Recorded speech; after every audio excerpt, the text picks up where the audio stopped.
Ivana's POV. Naglakad ako patungo sa dance floor pero isang hakbang palayang ang layo ko mula sa table namin, may humawak na sa bewang ko. Nanigas ako na maamoy ang pamilyar na amoy na kilalang kilala ko na. Who told you to come here? Malamig na bulong ni Wilson kaya't dahan-dahan ko siyang hinarap. I saw his pissed face. Umiigting ang panga niya kaya't dahan-dahan ko yung hinaplos.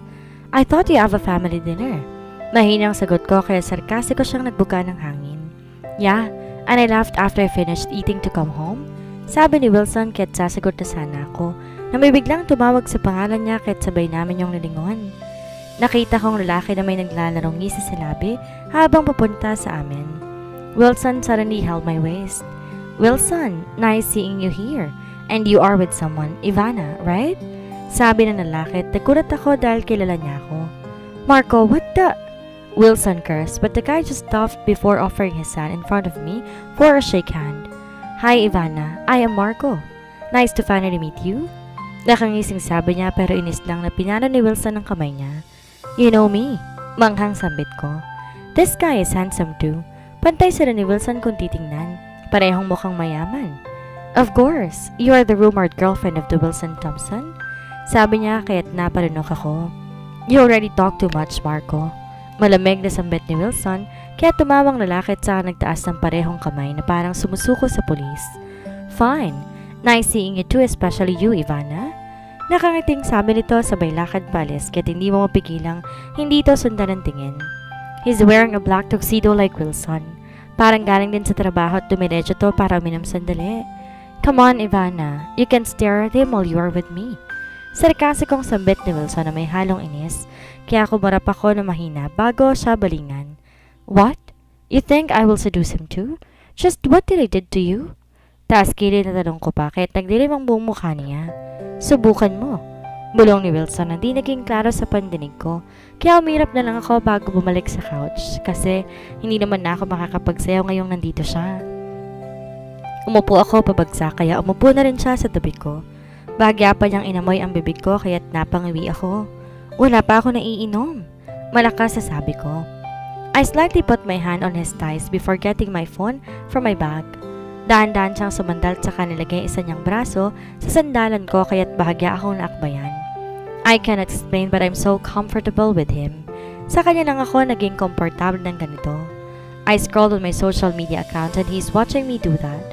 Wala kang FB or anything, right? Sambit ko sabay tingala sa kanya. Do I look like I have one? Tanong ni Wilson kaya inirapan ko siya kaagad. Wala sa sariling nilibot ko ang tingin sa paligid at naningkit ang mata ko nang mamataan si Monique sa kabilang lamesa lang.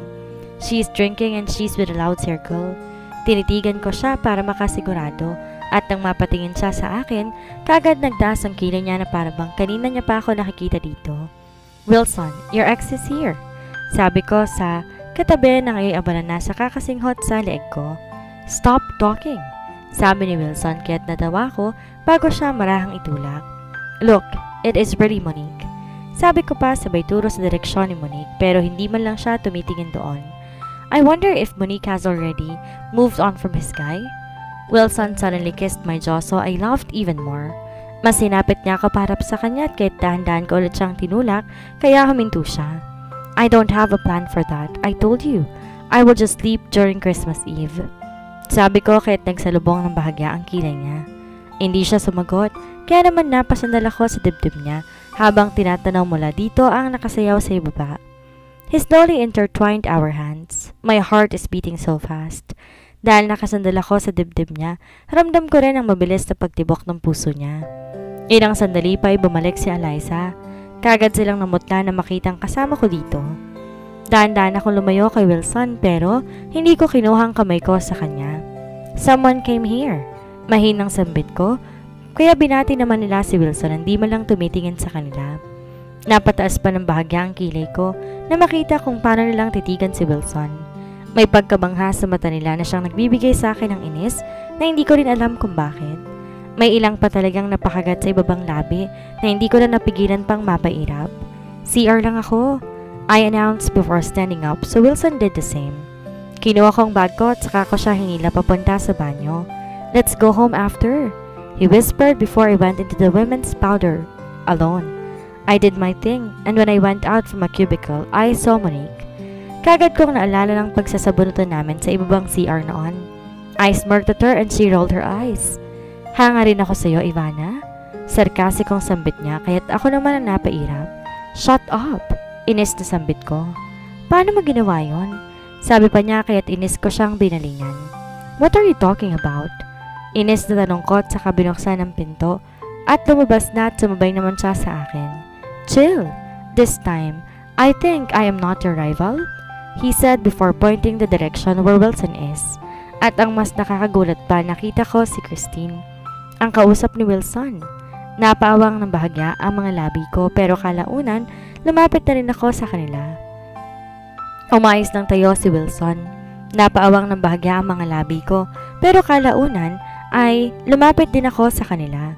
Umayos ng tayo si Wilson na makita ko pero hindi ko siya tinignan kasi natuon lang ang pansin ko kay Christine na malawak ang ngiti. There you are, Ivana. I just told Wilson that I am your older sister and we graduated from the same university, Christine said. So I rolled my eyes at her. Oh! Sabi ko na lang sabay lakad palis sa kama ni Wilson na nakapulupot ng braso sa bewang ko. Madali kaming nakalabas sa bar at agaran niyang hiningi ang susi ng kotse ko na binigay ko naman na mabilis. Nang makita namin ang kotse niya, kaagad naman akong lumapit doon. Akala ko pagbubuksan niya ako ng pinto pero napasingap na lang ako ng bahagya niya akong sinandal doon tsaka kinulong sa pagitan ng mga braso niya. Stop going to any kind of bars. Sambit sa mariin ngunit marahan na boses. Ilang sandali pa'y hinagka niya na ako sa mga labi ng sobrang marahan kaya't mabilis akong kumapit sa batok niya. You heard me? He asked so I nodded a little. Uminto siya sa paghalik sa akin kaya tinitigan ko siya habang nakaawang ang mga labi. Good, sabi niya, tsaka ako pinapasok sa loob ng kotse and he drove fast towards his penthouse. Pinagdikit ng mga hita ko nang maramdaman ko ang init na dumadali doon pero marahan niyang binukat tsaka siniksik ang kamay niya doon habang naiipit kami sa traffic at ilang sandali pa umakyat na ng umakyat ang kamay niya kaya naman napasinghap na ako. He is now touching my underwear. Napamura naman siya dahil doon at agad na binaba ang kamay niya. Parang lumilipad ang kotse sa bilis ng pagpapatakbo ni Wilson at ilang sandali pa, kapwa na namin nakita ang mga sarili namin sa loob ng kwarto niya habang parehong umuungol at pawisan. And everything is clear to me now. Hindi ko alam kung ano ako para kay Wilson, basta ang sa akin lang, alam kong masusuklian niya ba o hindi. I just know that this is not lost or simply like, it's more than that. Ang bilis. Ang bilis. Hindi ko namalayan at hindi ko rin inaasahan. Pagkabukas ko ng mga mata ko, kaagad kong nakita ang maladyos na katabi. He is still asleep so I lightly caressed his right cheek. He groaned a little because of that and after a while, he opened his eyes. Namumula ang mga mata pero kaagad siyang napangiti at sumiksik sa leg ko na makita ko. I don't know but I find him so clingy. O sadyang nag-iisip lang ako ng mga bagay na hindi naman dapat isipin. Tanghali na pala. Mahinang bulong ko na makita ang oras na alam kong alarm clock niya. Sunday, he hoarsely said. Sumisilip ng sikat ng araw sa kortina nitong kwarto niya kaya't gusto ko sanang buksan iyon ng tuluyan. Dahan-dahan kong iniles ang comforter sa katawan ko pero mabilis ko rin yung ibirilik na makitang hubad pala ako. Wilson laughed because he saw what I did. Get up, I said before pushing him a little. Dahan-dahan siyang humiwalay sa akin tsaka bahagya ng umupo. Umupo rin ako katulad ng ginawa niya habang hawak ang comforter sa dibdib ko. Let us go to Japan, he suddenly asked. So I turned to him with my shocked expression. What? Di makapaniwalang tanong ko pero antok lamang siyang tumango. Tuluyan ko na siyang hinarap. Business? I asked so he shook his head lazily. No, vacation, he said before pulling me closer to him. Hindi ako nakasagot dahil gulat talaga ako sa pag-aaya ni Wilson. That's a great idea but I don't know what to say. Why? Tanong ko pero umiling lamang siya ng mahina. Christmas holiday, he whispered before kissing my head. Parang may bumalat na init sa dibdib ko dahil sa mga narinig mula sa kanya. Napasinghap ako ng mahina dahil pakiramdam ko na iiyak na ako. Wilson, I whispered at saka dali-dali kong sinuot ang damit niya kagabi bago tumakbo para kunin ang mga libro na isinulat ko. Narinig ko pa ang mahina niyang pagtawa habang tinitingnan ko kung libro ko nga ba ang mga yon at nabagtantong sa akin nga ay lubos akong nahiya. Bakit meron ito dito? Pulo ng hiyang tanong ko pero ngumisi lang si Wilson saka tamad na sumandal sa headboard ng kama. Why? I want to read. No, don't read this. Kaagad na sigaw ko dahil punong-puno na ako ng hiya. Too late. I already finished them, he said while smirking so my lips parted because of so much shock. Wilson! Sigaw ko pero tumawa lang ito bago dahan-dahang tumayo mula sa kama at dumiretso sa walk-in closet. Pagkalabas niya ay may suot na siyang boxers. Naglakad siya papalapit sa akin saka dahan-dahan kinuha sa kamay ko ang mga libro. Good morning, he hoarsely greeted before planting a smack on my lips. Kaagad natunaw ang hiyang nararamdaman ko kanina kaya lumapit na ako sa batok niya. Humalik siya sa noo ko na ilang beses bago binuhat na parang bata tsaka dinala sa labas. Hindi niya ako binaba pero na makarating kami sa living room niya, ako na mismo ang bumaba. Let's cook our breakfast. What do you want? Tanong ni Wilson. Akmang sasagot na sana ako nang biglang tumunog ang doorbell niya. Napatingin ako sa kanya kaso parang wala lang siyang pakialam. Kaya naman dahan-dahan akong lumapit sa pinto para pagbuksan iyon. And to my surprise, I saw a very elegant-looking woman outside. Kaagad niya akong pinasadahan na ng didiring tingin mula ulo hanggang paa, kaya bahagya din akong napaatras. Mom? Wilson suddenly said behind me, so I swallowed while looking at the woman who is still checking on me. Dahan-dahan siyang pumasok, kaya mas lalo ko pang nakita mga mamahaling alahas at gamit na suot niya. Kaya pala hindi na magawang bumisita sa bahay dahil may binabahay ka na, sabi niya habang nakatingin sa akin. She is so elegant, classy, but her eyes says that she is so fun to be with. Mom? Wilson said before holding my waist. Bahagya niya akong dinala sa likuran niya kahit nanginginig na ako. It is your dad's birthday party tonight. Don't try to be absent because I will introduce you to someone who looks and acts decent. Sabi nito at saka insulto muli akong tiningnan na para bang isa akong dumi na nais niyang mawala. My confidence all over my body suddenly disappeared. Mom, isa pa, Wilson said. His mom laughed fakely. What's your name? Tanong nito sa akin kaya't nanginig ako at nanlalamig sa kaba. Ivana po. Nanginginig pang sambit ko. Ivana what? Kunot noong tanong niya. Ivana Alcantara, ma'am? Nakayuko pang sagot ko. Oh, are you somehow related to Robert Alcantara? She asked, so I nodded. He is my father po. Mahinang sagot ko habang di makatingin sa kanya. So, ikaw palang anak sa labas. Kumabog ng mabilis ang puso ko dahil sa narinig mula sa kanya. Mom, what the? Wilson suddenly shouted, but his mom just laughed sarcastically. Namuo naman ang luha sa mga mata nito. I wanted to run away from here. Sorry, Christina is my best friend so I know a lot about them. I will go now. I will see you soon, son. Your dad is expecting you so don't disappoint, she said before going out. Napamura na ilang beses si Wilson bago inangat ang mukha ko para tingnan ako sa mga mata. May awa at paghingi ng tawad sa mga mata ni Wilson kaya pilit akong ngumiti habang dahang-dahang kinuhang kamay niya na nasa pisngi ko. I am sorry, he said with so much care. So I nodded silently before laughing fakely. It's fine. Your mom is beautiful. By the way, kumukha siya ni Ali, I said while still smiling. Pero hindi ni Wilson sinuklian ang ngiti kong iyon. Pinagmasdan niya lang ako na para bang may hinahanap sa mukha ko. Kaya naman, nag-iwas ako ng tingin sabay kagat sa ibabang labi. Tumikim ako at saka pinaikot ang mga mata ko. I'm hungry. Wala sa sariling sambit ko, kaya't marin niyang hinawakan ang kamay ko. Let's go, he said before pulling me towards the kitchen. Madami siya mga stocks kaya't nagtutulungan kami magluto. I am amazed by his cooking skills. Halatang sanay na sanay si Wilson sa ginawa at alam niya talaga ang tamang proseso sa lahat. But no matter how amazed I am, still feeling so nervous and scared because of his mom earlier. Di maalis sa isipan ko ang klase ng tingin niya sa akin. She is disgusted.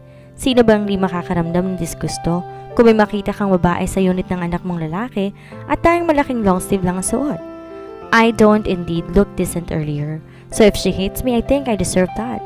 His mom is the perfect example of a crazy rich woman who will never bend her knees down. She's proud, classy, and elegant. I stayed on Wilson's penthouse the whole day. Nanood kami ng movies at saka kumain. Nagpatid lang ako sa kondo ko ng mga alas 3 ng hapon dahil alam kong may pupuntahan siya. You can come with me, sabi ni Wilson na makarating kami sa kondo ko. Kaya bahagya akong tumawa at saka umiling. No, I am not even invited. Saka takot ako sa mommy niya. I want to erase the impression that I gave to his mom, and going to his daddy's party even without getting invited will make things worse. Let's go. Magbihis ka na at ihintayin kita? Sabi niya kaya naman napairap ako bago umiling. I said no, I want to sleep. Sabi ko pero tinitigan lang niya ako na para bang ayaw niyang magpatalo. Bahagya pa siyang itinulak kaya't napaatras siya. Natawa ako at mas lalo pa siyang itinulak kaya't napalabas siya ng persahan. I am really fine here. Go! Your parents will get mad. Take care! Sunod-sunod pang sambit ko at saka mabilis na isinara ang pinto. Nang magawa ko yo'y dahan-dahan akong sumandal sa pinto, saka kusang nawala ang bakas ng tawa sa mukha ko. I spent a lot of times before touching my chest. Naramdaman ko kaagad ang mabilis na pagtibok ng puso ko, kaya dahan-dahan akong dumaustos pababa sa sahig. Tears suddenly fell from my eyes. Mabilis kong pinunasan iyon at saka ako umiling. Why am I crying? Tanong ko sa sarili ko. Mabilis akong tumayo at saka pumasok sa kwarto ko. I went inside my bathroom and I took a shower without even taking my clothes off. Nang maramdaman ko ang malamig na tubig, bahagya akong kumalma. Nakaramdam ako ng takot ngayon. Hindi ko alam kung bakit. Is it because of Wilson's mother? I don't know. Why, Ivana? Ano naman sa'yo kung ayaw sa'yo ng mommy? It's not that you are in a serious relationship with him, right? Maybe he made love with me a lot of times because he changed his principle. He was a certain body now. For him to be healthy. I don't know. Basta't ang alam ko lang nasasaktan ako sa hindi ko malamang rason. I just started between being weird when I met him. This is so frustrating. Kahit ako mismo hindi ko alam ang nangyayari sa akin. I began to feel the feelings towards him and I knew exactly that I am doomed. Pero nagbulag-bulagan ako kasi mamaya masaya ako kapag kasama si Wilson. He made me feel that I am not alone. Ilang araw na rin kaming magkakasama palagi. He is a gentleman. He never made me feel that I am unwanted, or did, when I was still seducing him, but right now, he is treating me like a special woman. Hindi ko alam ang dapat kong isipin. He has this aura of a playboy but his action says otherwise. Pero ang sabi nga nila, William Thompson is not into a serious relationship, so why am I thinking about it? 2 oras ako nasa loob ng banyo. Nang makalabas, ako, parang may tinakbo kong ilang kilometro dahil sa pagod. Hinayaan ko ang sarili ko na mahiga sa kama hanggang sa tuluyan na ako makatulog. Nagising ako dahil sa gutom na naramdaman. Inabot ko ang phone ko para tingnan ang oras kaagad at agad kong nakita ang alas 8 na ng gabi.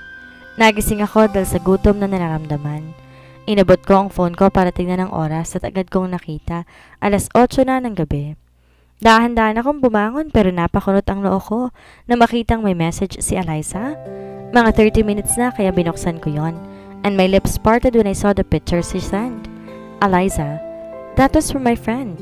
Tinignan kong mabuti ang mga picture. Nasa picture sila Daddy, Tita Christina, Christine, Wilson, mommy ni Wilson at ang lalaking kamukha niya na daddy niya yata.